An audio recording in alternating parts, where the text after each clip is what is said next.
Presenting Civil Guruji app available in Google Play Store. Download now.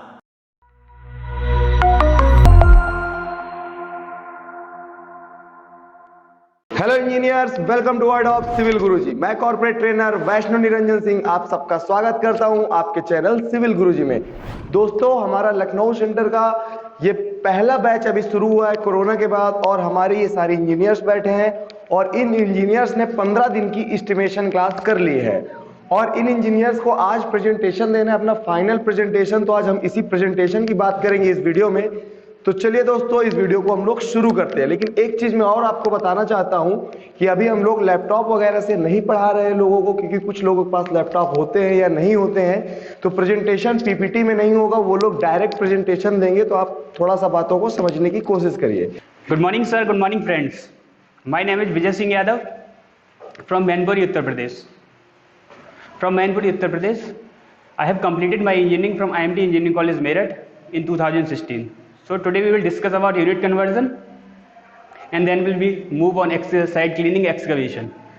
So unit conversion क्या है कि सबसे पहले हमें क्या होता है कि इसमें आना चाहिए टेप मेजरमेंट जो होता है। टेप मेजरमेंट के बारे में हमें क्या होता है कि अगर उसमें प्रॉब्लम होगी तो काफ़ी हमारी क्वांटिटी भी नहीं सही आएगी और हम एरिया कैलकुलेशन में भी काफ़ी प्रॉब्लम हो जाएगी। तो हम करते क्या है कि सबसे पहले हम देखते हैं टेप। टेप में क्या होता है, दो लाइन होती है। एक ऊपर लाइन जो होती है वो शो करती है फिट को, इंचेस को, और फिट और इंचेस को शो करती है और सूट को, और नीचे वाली लाइन होती है वो शो करती है मीटर, सेंटीमीटर एंड एमएम। तो सबसे पहले हम देखते हैं जो सबसे ऊपर वाली लाइन होती है, 1 फीट होता है, 1 फीट में 12 इंच होते हैं और 1 इंच में 8 सूट होते हैं। इसी तरह नीचे वाली जो लाइन होती है उसमें हम देखते हैं कि 1 मीटर जो होता है उसमें 100 सेंटीमीटर होते हैं और एक 100 सेंटीमीटर 1 सेंटीमीटर में 10 mm होते हैं। इसी तरह हमें टेप पढ़ना आना चाहिए। उसके बाद हम क्या देखते हैं कि जनरली जो हमारी क्वांटिटी हम मेजरमेंट करते हैं किसी ना किसी में, तो मीटर क्यूब, फीट क्यूब में करते हैं जनरली साइड पे जो होता है। उसके बाद हम देखते हैं कि हमें 1 मीटर क्यूब होता है उसमें पता होनी चाहिए कितने फीट क्यूब होते हैं। तो 1 मीटर क्यूब जो होता है उसमें 35.28 फीट क्यूब होते हैं और 1 फीट क्यूब जो होता है उसमें 0.028 मीटर क्यूब होते हैं। इसी तरह 1 मीटर स्क्वायर जो होता है उसमें 10.75 फीट स्क्वायर होते हैं और 1 फीट स्क्वायर जो होता है उसमें 0.093 मीटर स्क्वायर होते हैं। तो इसी तरह हमें सबसे पहले मेजरमेंट आना चाहिए। तो यूनिट कन्वर्जन में यही होता है। तो यूनिट कन्वर्जन आना चाहिए। उसके बाद हम लोग चलते हैं, सबसे पहले जब साइट की लोकेशन देखते हैं, वहाँ जो हम ड्राइंग शीट में देखते हैं सबसे पहले वहाँ होता है, उसे बोलते हैं साइट क्लीनिंग करते हैं सबसे पहले। तो साइट क्लीनिंग की प्रोसेस क्या होती है, जब भी हम देखते हैं जितना भी एरिया होता है उसको हम 1 मीटर चारों डायरेक्शन में क्या करते हैं, इंक्रीज कर देते हैं। उसका रीज़न क्या होता है इंक्रीज करने का, उसको हम इसलिए करते हैं कि जैसे हमारा मटेरियल आएगा उसकी जो प्लेसिंग होगी, तो प्लेसिंग में जैसे स्टील हो गया, सैंड हो गया, एग्रीगेट हो गया, तो उसको हमें प्लेसिंग में करने में प्रॉब्लम ना हो और जो लोग काम कर रहे हैं उनको भी कोई प्रॉब्लम ना हो।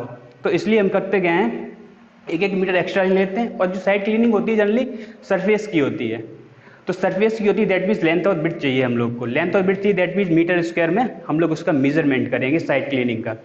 जब साइड क्लीनिंग हो जाएगी उसके बाद हम लोग शुरुआत करते हैं एक्सकवेशन से। एक्सकवेशन क्या होता है, जनरली हम ड्राइंग शीट पे देखिए कहाँ पे हमारी जो फिटिंग वगैरह है, तो वहाँ पे एक्सकवेशन जब हम करते हैं, तो जब भी एक्सकवेशन करते हैं तो जितनी भी हमें उसमें क्या करते हैं 100 mm चारों डायरेक्शन में एक्स्ट्रा लेके चलते हैं। उसका रीज़न ये होता है 100 mm जब भी हम लेते हैं तो उसका सर ये रीज़न होता है कि जो मैसन काम करेगा उसको कोई प्रॉब्लम ना हो काम भी करने में, बाकी और आगे चल के फॉर्म वर्क भी लगाना पड़ेगा तो उसमें भी कोई प्रॉब्लम नहीं होगी।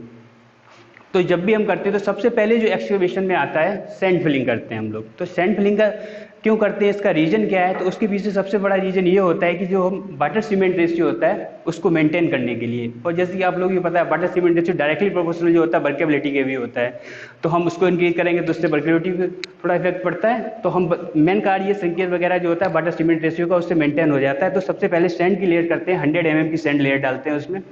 100 mm की सैंड लेयर जैसे ही हम डालेंगे उसके बाद क्या होता है, ये एक पार्ट हो गया। उसके बाद हम शुरू करते हैं पीसीसी जब भी करते हैं तो पीसीसी में क्या होता है, एक हार्ड स्ट्रेटम प्रोवाइड करने के लिए हम पीसीसी करते हैं। एक यूनिफॉर्म स्ट्रेटम मिल जाएगा, हार्ड स्ट्रेटम मिल जाएगा। जब भी कोई अर्थक्वेक की वाइब्रेशंस वगैरह आती हैं, कोई वाइब्रेशन आएगी तो वाइब्रेशन की वजह से जो शॉक्स आते हैं हमारी जो बिल्डिंग होगी उस पर क्रैक्स ना पड़े। तो क्रैक्स से बचने के लिए हम लोग क्या करते हैं, एक हार्ड स्ट्रेटम नीचे प्रोवाइड करते हैं। और हार्ड स्ट्रेटम जो प्रोवाइड करते हैं, जो हम पीसीसी प्रोवाइड करते हैं, उसका जो एग्रीगेट साइज 40 mm जनरली होता है और उसकी जो थिकनेस रखते हैं वो 100 mm लेते हैं। जैसे कि और इसका मेजरमेंट जो हम करेंगे तो मेजरमेंट जो होगा इसका लेंथ विड्थ हाइट, जैसे कि हम क्यूबिक मीटर में करेंगे इसका मेजरमेंट, क्योंकि इसमें तीनों चीज़ें चाहिए होती हैं हम लोग को। तो इसका हम क्वांटिटी मेजर करेंगे तो मीटर क्यूब में इसकी हम क्वांटिटी मेजर करेंगे। इसी तरह से क्या होता है कि हम सबसे इसी तरह से हम स्टेप बाय स्टेप आगे बढ़ते जाएंगे और हमारा जो है स्ट्रक्चर जो सब स्ट्रक्चर पे जाएंगे, सुपर स्ट्रक्चर पे जाएंगे, फिर हम स्टेयरकेस वगैरह जैसे ही बढ़ते हैं और धीरे धीरे हमारी क्या होगी प्रोसेस कंप्लीट होगी। और एस्टिमेशन में अभी मुझे यहाँ पीसीसी तक बताया, उसके बाद मेरे फ्रेंड आएंगे वो आगे आपको आगे बताएंगे इस प्रोसेस के बारे में, आगे बताएंगे वो लोग। और अभी तक इतना ही था। सबसे पहले साइट क्लीन करेंगे, साइट क्लीन के बाद हम फर्दर आगे जाते हैं एक्सकवेशन। और एक्सकवेशन में क्या होता है, जनरली एक्सकवेशन के बाद सैंड फिलिंग के बाद हम पीसीसी करते हैं, ये प्रोसेस होती है। और इसी तरह आगे प्रोसेस चलती रहेगी। हम लोगों ने 15 दिन की क्लास में जो कुछ भी कंप्लीट एनालिसिस जो सर ने मुझे पढ़ाया, एस्टिमेशन जो पढ़ा है, तो हम आज आपको कंप्लीट डिटेल उसके बारे में हम बताएंगे कि हम लोगों ने यहाँ से क्या सीखा है। तो thank you friends. Hello friend, मेरा नाम है कमलेश कुमार। मैं यूपी के कुशीनगर जिले का रहने वाला हूँ। जैसे आज मेरा लास्ट क्लास है एस्टिमेशन का। हम लोगों ने 15 दिनों में जो भी पढ़ा है उसके बारे में हम आज टाउनशिप के बारे में बताना चाहता हूँ आपको।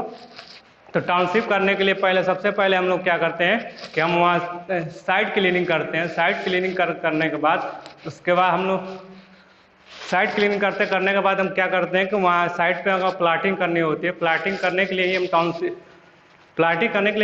हम करते हैं। टाउनशिप करने का मेन मकसद यही होता है कि जैसे कि कोई हम बिल्डिंग कंस्ट्रक्शन करना है या हमको प्लाट को बेचना है, तो इसके लिए हम टाउनशिप करते हैं।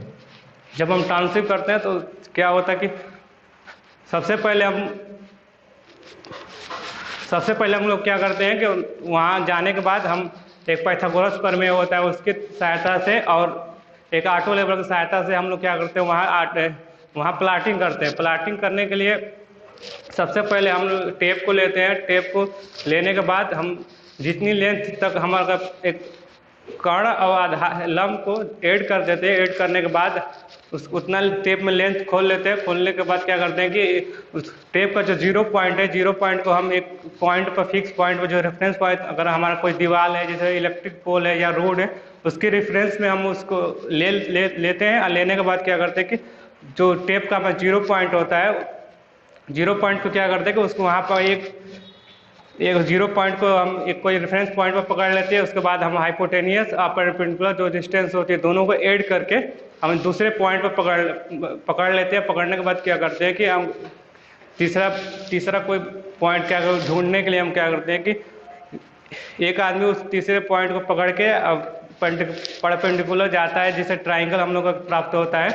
ट्राइंगल के थ्रू तो ये पाइथागोरस प्रमेय हम यूज करते हैं। करने के बाद उसकी प्लाटिंग करते हैं। प्लाटिंग करने के बाद हम साइट क्लीनिंग वाली प्रोसेस कर लेते हैं। प्लाटिंग हो जाती है तो हम सेंट्रल लाइन लेआउट हम करते हैं। सेंट्रल लेआउट क्यों करते हैं? क्योंकि हमारा कॉलम है, जो हमारा वॉल है या फाउंडेशन का जो फुटिंग है, उसका लोकेशन को लोकेट करने के लिए हम सेंट्रल लाइन लेआउट करते हैं। तो इस करने के लिए हम लोग सबसे पहले एक धागा लेते हैं, मेजरमेंट टेप लेते हैं। मेजरमेंट टेप लेने के बाद हम लोग वहाँ जाते हैं और एक एक पॉइंट को जहाँ कॉलम की कौन सी पॉइंट है, कहाँ हमें थ्रेड लगाना है, कहाँ हमको भुर्जी देना है, ये सब पॉइंट फाइंड आउट करने के बाद क्या करते हैं कि हम वहाँ चूना मार्किंग कर देते हैं। Thank you sir, thank you friend. Good morning friend, मेरा नाम आकाश चौहान है।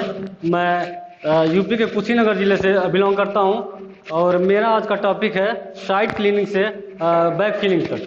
साइट क्लीनिंग बेसिकली होती क्या है, जब कोई कंस्ट्रक्शन काम करते हैं तो उसके लिए हमें सबसे पहले साइट क्लीनिंग करनी होती है। साइट क्लीनिंग में बेसिकली 2 चीज़ें ध्यान में रखनी होती है कि जहाँ पे हमें काम करना हो वहाँ पे भी हमें क्लीनिंग करनी होती है और अदर एक्स्ट्रा चारों तरफ हमें 1-1 मीटर की दूरी लेनी होती है, ताकि हम अपने मटेरियल को वहाँ पे सेफली प्रोवाइड कर सकें। और इसके बाद हमें साइट क्लीनिंग के बाद हमें लेआउट करना होता है। लेआउट का मतलब ये होता है कि हम अपने प्लान को एक्चुअल जब ग्राउंड पे उतारते हैं तो उसे ही लेआउट कहते हैं। लेआउट में भी टाउनशिप लेआउट, सेंटर लेआउट, ये 2 चीज़ें होती है। दोनों को अलग अलग तरीके से किया जाता है, लेकिन प्रोसेस सेम ही होता है उन लोगों का। और उसके बाद हमें क्या कहते हैं कि उसके एक्सकावेशन करते हैं। एक्सकावेशन हम एक्सकावेशन ऐसी प्रोसेस है जिसके द्वारा हम अर्थ को मूव करते हैं, या किसी टूल से या लेबर की सहायता से। अर्थ को मूव करने के बाद हमें सबसे पहला काम फाउंडेशन में सेंड की एक लेयर बिछाई जाती है। सेंड की लेयर की हाइट होती है 100 mm, और उसको बिछाने के बाद वह एक ऐसा उसके दो फायदे होते हैं। सेंड की लेयर बिछाने के दो फायदे होते हैं। पहला फायदा ये होता है कि जब भी हमें कोई हल्का अर्थक्वेक आता है तो हमारे बिल्डिंग पे कोई इफेक्ट नहीं पड़ने देता है। और दूसरा फायदा ये होता है कि हमारे वाटर सीमेंट पीसीसी के वाटर सीमेंट रेशियो को वो बरकरार रखता है, उसे कोई नुकसान नहीं पहुंचने देता है। उसके बाद उसके बाद पीसीसी मेनली हमें 100 mm की दी जाती है, और ये इसका ग्रेड होता है M10 होता है। 1:3:6 का रेशियो होता है इसका, और ये 100 mm प्रोवाइड की जाती है। और यह हमारे बीम को, हमारे कॉलम को हार्ड बेस प्रोवाइड करता है, हार्ड बेस प्रोवाइड करता है। और इसके दो फायदे होते हैं कि इस पे हमारा पूरा स्ट्रक्चर का पूरा भार आता है, और ये इसको बियर करता है। और इस पे हमारा फोम वर्क भी यहाँ पे इसी पे हमारा आधारित होता है। और फुटिंग, इसके बाद हम फुटिंग करते हैं। फुटिंग में हमारे दो पार्ट होते हैं, एक ट्रेपेजॉइडल, एक रेक्टेंगुलर और एक ट्रेपेजॉइडल। ट्रेपेजॉइडल पार्ट, इन दोनों के अलग अलग, इसका ट्रेपेजॉइडल पार्ट की फोम वर्क, इसके दो पार्ट होते हैं। इसमें दो प्रकार के कार्य किए जाते हैं। ट्रेपेजॉइडल पार्ट में हमें फोम वर्क किया जाता है, हमको फोम वर्क करना होता है। और थैंक यू भाई।